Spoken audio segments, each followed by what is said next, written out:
Стигнахме до Битие, 3 глава. Започваме с молитвата. Отче Небесни, благодаря Ти, че и днес имам достъп до Твоето Слово.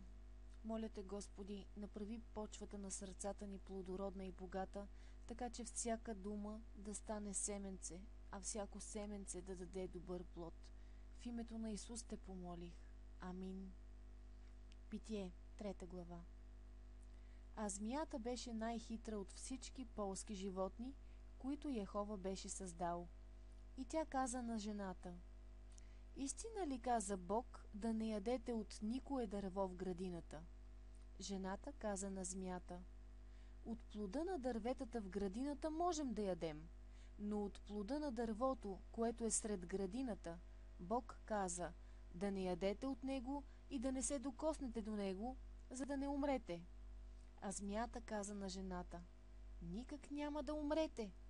Но Бог знае, че в деня, когато ядете от него, ще ви се отворят очите и ще бъдете като Бога, да познавате доброто и злото. И жената видя, че дървото беше добро за храна и че беше приятно за очите, дърво желателно, за да дава знание, и взе от плода му и яде. Даде и на мъжа си да яде с нея, и той също яде. Тогава се отвориха очите и на двамата, и те познаха, че бяха голи, и съшиха смокинови листа и си направиха препаски. И при вятъра на деня чуха гласа на Господа Бога, като ходеше из градината, и човекът и жена му се скриха от лицето на Господа Бога между дърветата на градината.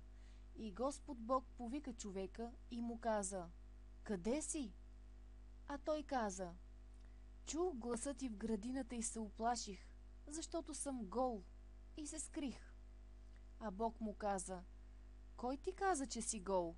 Да не би да си ял от дървото, от което ти заповядах да не ядеш? И човекът каза: жената, която ти си ми дал с мен, тя ми даде от дървото и ядох. И Господ Бог каза на жената: какво е това, което си сторила? А жената каза: змията ме подмами и ядох. И Господ Бог каза на змията: понеже си сторила това, проклета да си измежду всеки вид добитък и измежду всички полски животни. По корема си ще се влачиш и пръст ще ядеш през всичките дни на живота ти. Ще поставя вражда между теб и жената, и между твоето семе и нейното семе. В други преводи думата на семе е потомство. То ще ти смаже главата, а ти ще му смажеш петата. На жената каза: ще преумножа скръбта ти в бременността, с болки ще раждаш деца, и към мъжа ти ще бъде желанието ти, и той ще те владее. А на човека каза: понеже си послушал гласа на жена си и си ял от дървото, за което ти заповядах, като казах да не ядеш от него, проклета да бъде земята поради теб.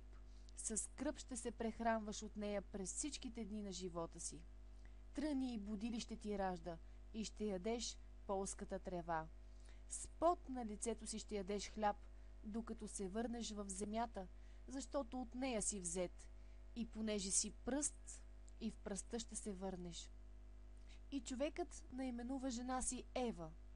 На еврейски означава живот или буквално тази, която живее, защото тя бе майка на всички живи. И Йехова направи кожени дрехи на Адам и на жена му и ги облече. И Господ Бог каза: ето, човекът стана като един от нас, да познава доброто и злото. И сега да не простре ръката си да вземе и от дървото на живота, да яде и да живее вечно.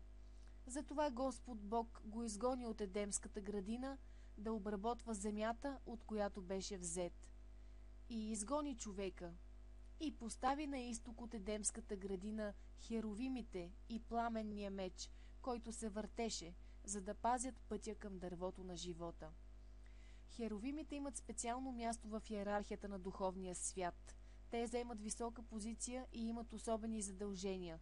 Сътрудничат си отблизо с Бог Отец, служат пред Него, намирайки се в присъствието Му. Амин.